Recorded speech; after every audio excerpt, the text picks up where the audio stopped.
Because it's a training camp in preseason, unlike any other, it's going to introduce a whole new universe of potentially crazy stories. Enter the Seattle Seahawks, Shireen. Rookie cornerback Kemah Siverand was cut after he was caught on video trying to sneak a female visitor into the team hotel. And he put her in Seahawks gear so the video cameras would, or whoever was monitoring them, would believe that she was actually a member of the team. It didn't work. He was abruptly released. Now, look, this is the sliding scale, and the first example that I remember of this came from Jimmy Johnson, where there was somebody who fell asleep in a team meeting, and he cut the guy, and they asked, and what if Troy, and what was the response? What if Troy Aikman had fallen asleep in a team meeting? You remember? Yeah, exactly. It wouldn't have happened. Yeah. Yeah, I would have gotten him a pillow.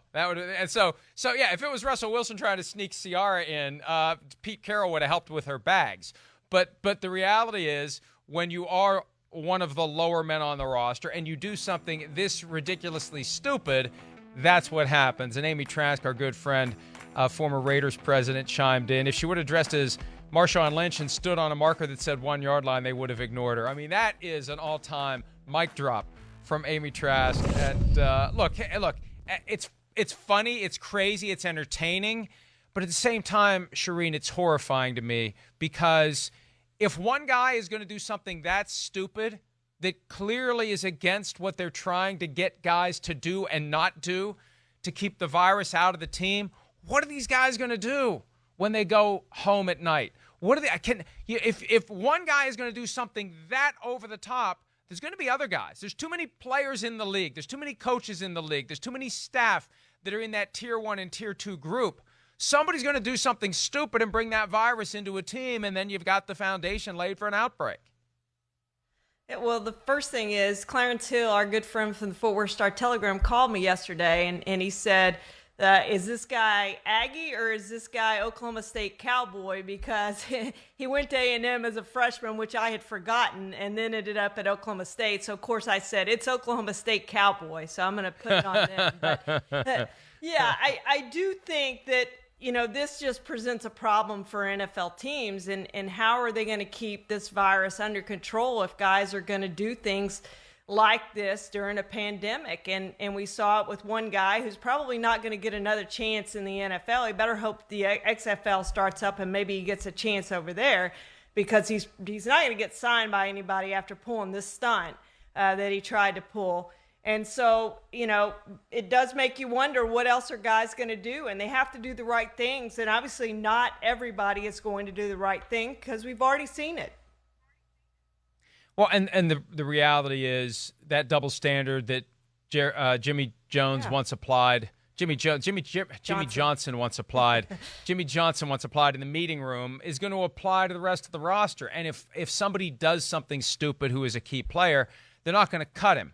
But, at a time when the message that keeps coming from the league office and from the teams is, we're very confident, everybody gets it, everybody's doing the right things, everybody's taking it seriously, this so dramatically cuts against it that it just horrifies me about what the possibilities really are. And as they get closer and closer, we're just 3 weeks away from the moment where you cut the rosters from 80 down to 53. This year it's 80, not 90. Everybody's got to be at 80 as of now. Because of managing the realities of the pandemic. Once you go from 80 to 53, and you're down to those last couple guys, and you're trying to figure out who gets the roster spot, how much do you factor into it, your projection based upon what you know of the guy, as to whether or not he's truly someone you can trust to not do something stupid? What happened with the Seahawks underscores the importance for those last few roster spots. Is this someone that we know will do what needs to be done, or is this someone that we think there's a chance he's going to do something stupid, reckless, and selfish and potentially bring the virus into the facility? Well, and how much does it play into whether the guy's had COVID or not? If he's had COVID, has the antibodies, maybe that plays into a decision too. yeah, we're going to take this guy who's already had it, who we know is going to be there and is not going to bring it in because he's already had it. And we don't know how long the antibodies last. I understand all that, but I do think it's going to factor in some of these decisions, where their decision making and whether they've had the virus or not when it comes down to those last few roster spots. They want guys who are available. They want guys who are going to do the right things, and that's more important this year than it's ever been in the NFL. You touched on something that I don't think we've discussed recently, the idea that if you've already had it, you do have some degree of attractiveness to the team because they don't have to worry about you getting it if you've already had it. Now, we still don't know enough about what it means to have the antibodies, how long it makes you immune from getting COVID-19 again. But when Peter King reported earlier this week that there were 6 teams that had no positive tests during the first few weeks of camp, I had an executive with the team reach out to me and say, I think the reason is you got people who have already had it, that's one of the reasons why there's been no positives with those teams. And, you know, some teams have had the experience when they do the antibody test and they don't announce that. That isn't front and center. There's no list of players who have been tested as having the antibodies, and we know they're good to go at least for now. You know, guys who spent the offseason in Texas and Florida, a lot of those guys are coming in and they've got the antibodies, which means they've had it. And when Anthony Lynn on Hard Knocks the other night, the Chargers coach, came right out of the gates and said, hey, I was infected. You just wonder how many guys have been that they knew about it and didn't say anything, or they didn't know about it until they got the antibody test. But that's a real factor as well. When you get down to those last few spots, Shireen, is this someone who's had it? Even if we don't know how long it's going to last, we don't have to worry about this guy being all of a sudden unavailable to us over the first couple of months of the season. These are, you know, should it be a factor? Should it not be a factor? It doesn't matter. It is. This is the kind of stuff football coaches are going to be thinking about in order to craft their team. Yeah, you know, I don't know who first said it. I know Jimmy Johnson used it a lot, and Tony Dungy. You have to be available to your team. That's the most important thing, availability. And they know those guys are going to be there when it counts if they've already had COVID, that they're not going to get it again, or they don't think they'll get it again. So that's the most important thing, I think, that when it comes down to those last few roster spots we're going to see. Now, we've also seen some teams might go to these mini bubbles with the Saints and the Cowboys, or some teams going to carry that over to the regular season.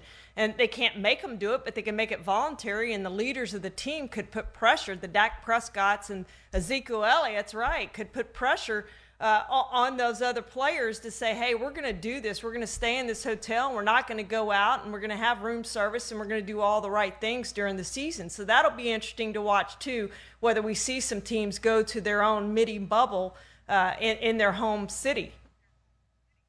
Some teams may do it Tuesday to Sunday as well. Not that completely eliminates the risk, but if you know, ideally, in theory, if something happens while the player's at home Sunday, Monday, you get the positive early enough that you know what's going on, and you otherwise have everyone else on lockdown from Tuesday to Sunday. But yeah, that's going to be one of the keys to keeping the virus out, having the mini bubbles, getting the veterans to buy in, and then getting the rookies to just follow along. And that may be a factor in crafting the final roster.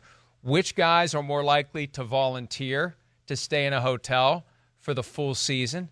Which guys are more likely to resist? And, you know, young guys in their early 20s, they're not nearly as equipped as, you know, fully grown adults to keep their beliefs and their opinions and their habits and their attitudes discreet. I think that good coaches and evaluators are going to know who to trust and who not to trust, and those are all going to be factors.